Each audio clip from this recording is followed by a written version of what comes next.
Hi, today is Saturday, January 7th, 2023. I am Jason Shapiro with crowdedmarketreport.com. Today I thought I would talk a little bit about what I would call macroeconomic fundamentals. People like to use these macroeconomic fundamentals to determine where they think the markets are going to go. And personally, I think it's a bad idea. You hear it all the time where the question will be posed, what do you think the market's going to do this year?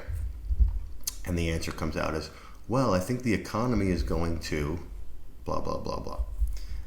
And to me, it's like, well, that wasn't the question. The question was, what's the market going to do, not what the economy is going to do. And, we don't trade. There's no contracts on GDP growth. There's contracts on financial markets. That's what we need to determine, not what GDP is going to do. And I know it sounds very nice that if you can forecast the economy, therefore you should be able to forecast the markets. It just doesn't happen to be true. It might make you feel better that you spent all this money, to get an MBA to help understand economics and whatever, and help forecast theoretically what the economics are, but that's really not where we're going to make money. I saw an interview once on CNBC years ago where Maria Martiromo interviewed Warren Buffett, and she showed a clip of her interview on her show, and the question that she posed to him, and this is Warren Buffett now, the guru of gurus of the stock market, right? The question was, what do you think the biggest mistake people make when they invest in the stock market? Warren Buffett, the single biggest mistake that people do when they invest in the stock market. And he said, I think that people try to correlate short-term moves in the economy, meaning 1 to 2 year moves in the economy, to the moves in the stock market, and that's the biggest mistake they make. Okay. And then Maria's like, if you want to see more of the interview, tune into my show tonight. Then they go back to the regular CNBC programming, and immediately they had a segment called Bulls and Bears, where they interview one bull and one bear, and they make their arguments. And they turn to the one guy and they say, what do you think of the market going forward here? And right away his answer was, well, I think the economy is going to blah, blah, blah. I'm like, your guru, Warren Buffett, just told you that that's the biggest mistake that people make, and that's exactly what you're going to. So that kind of shows my point. If it's good enough for Warren, it's good enough for me, right? But here's another example. Hopefully you can see this, but I'll read it out anyway. This is from March 9th, which was the low, 2009. That was the low of the economic crisis, to December 31st, 22, so the end of last year. You have two markets, U.S. and China, all right? So let's see. U.S. GDP in that period grew about 70%. Good. U.S. 10-year government bond yield up 102 basis points, so, up 1%. Not bad. S&P revenue per share up 73%. Good. So you have growth in GDP, not much hindrance in bond yields, and growth in S&P revenue per share, and you had the S&P up 467%. Okay, that all makes sense, I guess. But now let's look at China GDP, up 342%. U.S. was up 69%. China government bond yield down 35 basis points in that period. U.S. bond yields were up. Shanghai composite revenue per share up 111%.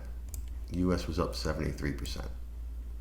So here you have a GDP that's up 7 times more, with bond yields lower and revenue per share up 111 versus up 72. And yet the Shanghai composite was up 44.5% in that period. The S&P was up 467. So if I told you in March of 2009, which one of these do you want to buy? Which country? This GDP is up 342%, this GDP is up 69%. This bond yield's lower, this bond yield's higher. This revenue per share is up 111, this revenue per share is up 73. Which one do you want to buy? Well, clearly on the macro fundamental story, you would buy the Shanghai. Well, you would have underperformed by about 420% in that period, okay? Which is like 35 to 40% a year you underperform by, right? So that's the point, right? It's not about forecasting these things. It's about forecasting one thing, which is this. And this is clearly not the way to do it. And people who listen to my stuff and subscribe to my thing, you know how I like to do it, which is all based on positioning because it's discounting, right? And we can get into that, and I'm into that in other videos and all that. But my point I'm trying to make here is this is not the way to do it. So if you're trying to look, for example, now currently, what's the market going to do? Well, there's going to be a recession coming. Okay. Irrelevant. Okay. So throw it out.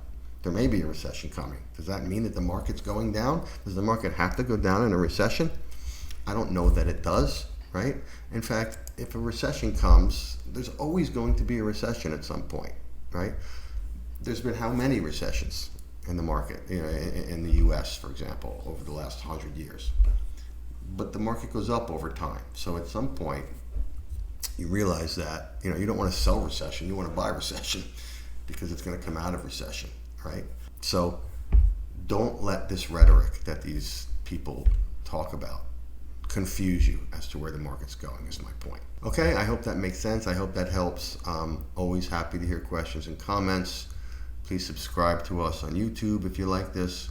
Please join us on crowdedmarketreport.com if you like this, where there's a whole bunch of more content, not just this kind of content, but all kinds of content on positioning and markets, and not just from me, but also some other very good people that we have that are on our Discord chat. And hope to see you there, and hope you all have a good week. Thanks.